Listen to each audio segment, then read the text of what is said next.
मायूस ना हो बंदे, वजूद तेरा छोटा नहीं, तू वो सब कर सकता है जो किसी ने सोचा नहीं। नमस्कार दोस्तों, मैं मीना, आप देख रहे हैं मन अप स्टोर।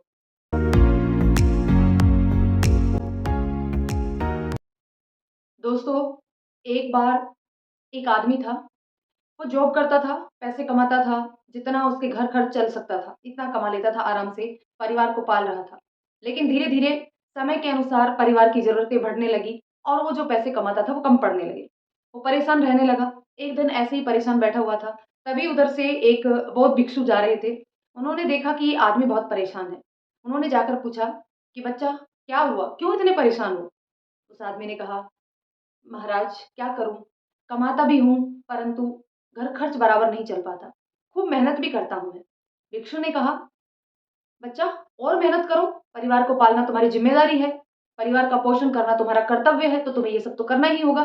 तो ऐसा करो तुम और मेहनत करो। जब तुम और मेहनत करोगे तो और ज़्यादा कमा पाओगे और अपने परिवार का भरण-पोषण अच्छे से कर पाओगे। भिक्षु गया अपने कार्यस्थल पर और मेहनत से काम करने लगा और ज़्यादा लगन से काम करने लगा।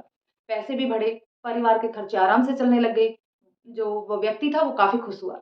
लेकिन धीरे-धीरे, धीरे-धीरे समय बीतता गया और फिर वापस से वही परिस्थिति दोबारा आनी शुरू हो गई। अब जो पैसे वो कमाता था वो भी धीरे-धीरे कम पड़ने लग गए। वो फिर से परेशान रहने लगा कि आखिर मैं करूँ तो क्या करूँ?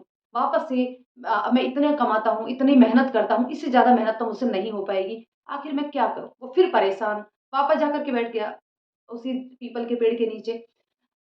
खुदा न ख़ास्ता उसी समय वो भिक्षु वापस से उधर से गुज़रने लगे। वो भिक्षुक ने जैसे उस आदमी ने भिक्षुक को देखा, तुरंत उनके पास गया और बोला, "महाराज, जैसा कि आपने कहा था कि मेहनत ज़्यादा करो अपने परिवार को पालने के लिए, तो मैंने बहुत मेहनत की। मेरे पैसे भी बढ़े, परंतु मेरा परिवार अभी भी खुश नहीं है। अभी भी मैं उसकी ज़रूरतों को पूरा नहीं कर पा रहा हूँ।" बौद्ध भिक्षु ने कहा, बच्चा और मेहनत करो, मेहनत करना आपका कर्तव्य है। ऐसे ही दोबारा से उसने फिर मेहनत की, लेकिन कुछ समय बाद वही परिस्थितियाँ फिर से आ गई। फिर से पुनः उस बौद्ध भिक्षु के पास गए और उन्होंने कहा, महाराज, अब जो मैं कर रहा हूँ उससे ज़्यादा की मेरी कैपेसिटी नहीं है, इससे ज़्यादा काम मैं नहीं कर सकता हूँ। मैं जितना काम करना चाहता हूँ, उससे कहीं ज़्यादा काम अभी मैं कर रहा हूँ, लेकिन मेरे परिवार का भरण-पोषण मैं बराबर नहीं कर पा रहा हूँ। मुझे कोई ऐसा उपाय बताइए जिससे मैं आराम से मेरे परिवार का भरण-पोषण कर सकूँ। बौद्ध भिक्षुक ने कहा, अच्छा, चलो एक काम करते हैं। बौद्ध भिक्षुक ने जहाँ वो आदमी खड़ा था उसके चारों तरफ एक घेरा बना दिया और फिर कहा कि देखो, वो सामने एक महल दिख रहा है जिसकी दूरी यहाँ से लगभग 6 किलोमीटर है। 6 किलोमीटर जाना है और 6 किलोमीटर आना है, मतलब टोटल 12 किलोमीटर। तो आप ऐसा करेंगे कि आप यहाँ से जाएँगे और उस महल को की दीवार को छू करके वापस आएँगे। लेकिन एक कंडीशन है, ये जो आपके चारों तरफ घेरा बना हुआ है, आपको इस घेरे को क्रॉस नहीं करना है। आप इस घेरे को क्रॉस करके नहीं जाएँगे, आप यहाँ से जाएँगे उस महल की दीवार को छू करके वापस आएँगे। अब जो व्यक्ति था, वो परेशान हो गया, एकदम से उसको हँसी आई कि महाराज आप ये कैसी बातें कर रहे हैं? जब मैं इस घेरे को क्रॉस ही नहीं कर पाऊँगा, तो क्या मैं उस दीवार तक खाक पहुँच पाऊँगा? ऐसा तो पॉसिबल नहीं है, ऐसा नहीं हो सकता। तो बौद्ध भिक्षुक ने कहा, क्यों नहीं हो सकता? तुम उस महल तक जाना चाहते हो और इस एक छोटे से घेरे को क्रॉस नहीं करना चाहते हो, तो फिर तुम्हारी ज़िंदगी में भी तो वही घेरा है। आप जिस कार्यस्थल पर काम करते हैं, केवल उसी कार्यस्थल में रह कर के आप महल को प्राप्त करना चाहते हैं। ऐसा कैसे संभव है? यदि आप इस घेरे को क्रॉस नहीं करेंगे, तो आपको पता है आप उस महल तक नहीं पहुँच पाएँगे। इसी तरीके से आप अपने कार्यस्थल के जिस जगह पर आप करते हैं, उस दायरे को आप नहीं छोड़ेंगे, तो आप बड़ा कैसे कर पाएँगे? आपको उस दायरे दायरे को छोड़ना होगा और बाहर निकलना होगा इस दायरे से, तब जाकर के आप अपने परिवार को अच्छा जीवन दे पाएँगे। वो उस व्यक्ति को समझ में आ जाता है। फिर बौद्ध भिक्षुक उसको और आगे समझाते हैं कि चलो ठीक है, अब तुमने ये दायरा क्रॉस कर दिया है। अब उस महल तक जाइए और वापस आइए, देखते हैं आप उस तक कितनी जल्दी पहुँच पाते हैं। अब उस व्यक्ति के अंदर जोश था, जुनून था कि हाँ, अब मैं दायरे से बाहर आ चुका हूँ, तो मैं कुछ अच्छा कर सकता हूँ। बौद्ध भिक्षुक ने बता दिया था कि 6 किलोमीटर जाना है और 6 किलोमीटर आना है। तो कम से कम आपको आने और जाने के जब आप जाएँगे और वापस आएँगे, तो 12 किलोमीटर के ज़्यादा भी नहीं, तो लगभग 4 से 5 घंटे तो आराम से लग जाएँगे। 5 घंटे से पहले तो कम से कम आप वहाँ से वापस नहीं आ सकते हैं। अब व्यक्ति जोश से परिपूर्ण था, भरा हुआ था। वो महल तक जाता है और 4 घंटे में ही वो दूरी कवर कर लेता है। चला भी जाता है और उसी 4 घंटे में वो वापस भी आ जाता है।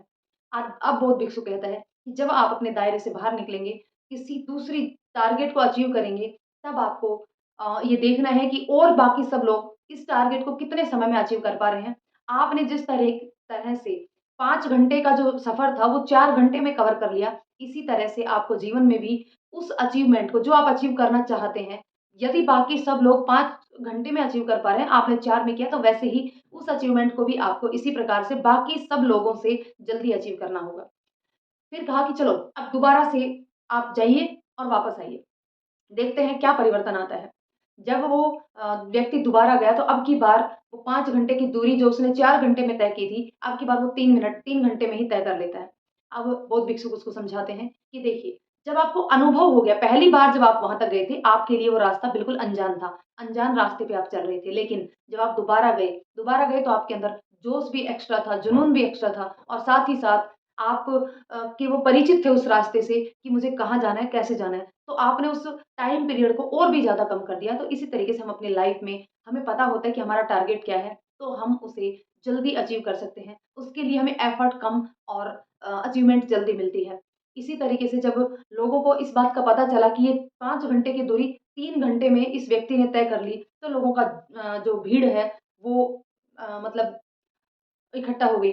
अब उसने कहा कि अब की बार आपको ये जो दूरी है, ये सिर्फ़ 2 घंटे में तय करनी है। लोगों ने कहा, "ऐसा पॉसिबल नहीं है, ऐसा हो ही नहीं सकता। ये 5 घंटे की दूरी 3 में कर ली वो तो चलेगा, लेकिन 2 घंटे में तो ये किसी भी कंडीशन में नहीं कर सकता है पार इस डिस्टेंस को।"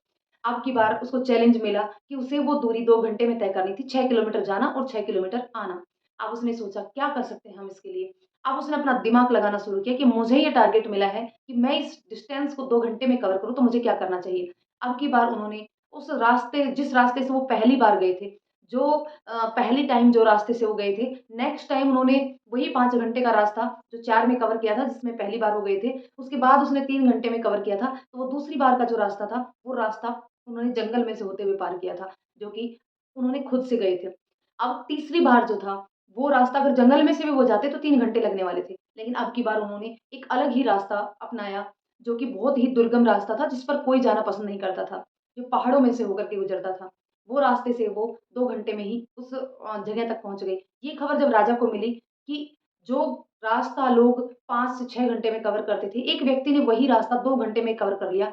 जिस चीज़ के लिए हम इतने वर्षों तक जिस काम को हम इतने वर्षों तक नहीं कर पाए कि इन 2 जगहों का जो आने-जाने का जो रास्ता है, हम इतने दिनों से नहीं खोज पाए। इस एक व्यक्ति ने उस रास्ते को बहुत ही आसानी से खोज निकाला, जो कि 6 घंटे का जो या 5 घंटे का जो दोनों के बीच का जो रास्ता था, वो 2 घंटे का बना दिया। इसका मतलब इस व्यक्ति के अंदर बहुत दिमाग है। तो राजा ने कहा कि इस व्यक्ति को मैं अपने राज दरबार में अपने एक मतलब सलाहकार के रूप में नियुक्त करना चाहूँगा।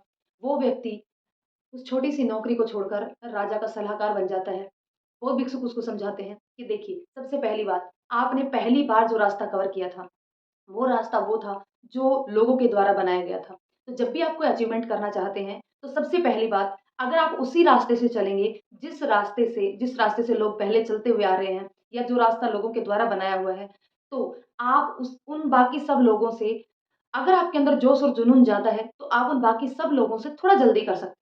लेकिन अगर उसी अचीवमेंट को पाने के लिए आप एक ऐसा रास्ता चुनते हैं, एक इस तरीके की मेहनत करते हैं जो बाकी किसी ने भी नहीं करी है, तो आप उस काम को उससे भी ज़्यादा अच्छे तरीके से कर सकते हैं। और तीसरी चीज़, आप इतना एफर्ट लगाते हैं उस कार्य को करने में, उस अचीवमेंट को प्राप्त करने में कि बाकी लोग सोच भी नहीं सकते, आप वहाँ तक पहुँच सकते हैं, उस लेवल तक पहुँच सकते हैं। तो दोस्तों, यही हमारे जीवन का राज है कि यदि हमें कुछ अचीव करना है, यदि कोई गोल हासिल करना है, तो हमें वो करना होगा जो बाकी सबने नहीं किया। तो दोस्तों, इसी के साथ आपसे भी एक रिक्वेस्ट है, कि यदि आप कुछ भी करना चाहते हैं, सबसे पहले तो काम है कि हम अपना गोल अचीव करें, एक गोल निर्धारित करें। उसके बाद उसको अचीव करने के लिए मेहनत और लगन से काम करें। और सबसे इम्पोर्टेंट चीज़ होती है सकारात्मक। हमेशा सकारात्मक सोचना चाहिए क्योंकि जैसा हम सोचते हैं, एनवायरनमेंट में एक ऐसी वाइब्रेशंस होती हैं कि हमारे दिमाग में जो हम सोचते हैं, हमारे आस-पास, हमारे इर्द-गिर्द जो ब्रह्मांड है, हमारे आस-पास का जो यूनिवर्स है, वो भी हमारे सोच के साथ तालमेल बिठा के काम करता है। यदि हम पॉज़िटिव सोच करके आगे बढ़ते हैं, तो पूरा एनवायरनमेंट पॉज़िटिव होने लगता है और उस काम तक हम बहुत ही जल्दी पहुँच पाते हैं और वो काम पॉज़िटिव वे में होते हुए टारगेट निश्चित रूप से प्राप्त कर पाते हैं। लेकिन अगर वहीं हम नेगेटिव सोचना शुरू कर देते हैं, तो ब्रह्मांड भी हमें उसी प्रकार की वाइब्रेशंस हमारे चारों तरफ निकलते हैं और उन वाइब्रेशंस के आधार पर हमारे चारों तरफ नेगेटिविटी ही पनपने लगती है, जिसकी वजह से सभी तरफ नेगेटिविटी आ जाती है और जैसा हम सोचते हैं वैसा होता चला जाता है। सबसे पहली बात, जो हम चाहते हैं उसका गोल निर्धारित कर लें। उसके बाद पॉज़िटिव हो जाएँ, बिल्कुल पॉज़िटिव हो जाएँ कि मैं इस गोल को हर हाल में अचीव कर लूँगा, मैं ऐसा कर सकता हूँ। I can do it, I can do it. सुबह, शाम, दोपहर स्वयं से कहें आई कैन डू इट। आप कर सकते हैं। उसके बाद आपको ये निर्धारित करना है कि जो मैं करना चाहता हूँ, क्या मैं वही करना चाहता हूँ जो बाकी सब लोग कर चुके हैं या फिर मैं कुछ डिफरेंट करना चाहता हूँ। आपको डिफरेंट करना होगा, तभी आप अपने निर्धारित लक्ष्य को प्राप्त बाकी सब लोगों से जल्दी कर पाएँगे। दोस्तों, अगर आप भी अपना कोई चैनल खोलना चाहते हैं, तो सबसे पहले ये टारगेट बनाइए कि आपको किस सब्जेक्ट के ऊपर चैनल बनाना है या आपकी नीच क्या है? नीच नहीं, आपकी निच क्या है? उस निच पर काम करने के लिए पहले चैनल बनाने से पहले आप उसकी स्टडी ज़रूर कर लीजिए, उसके बाद अपना चैनल शुरू कीजिए।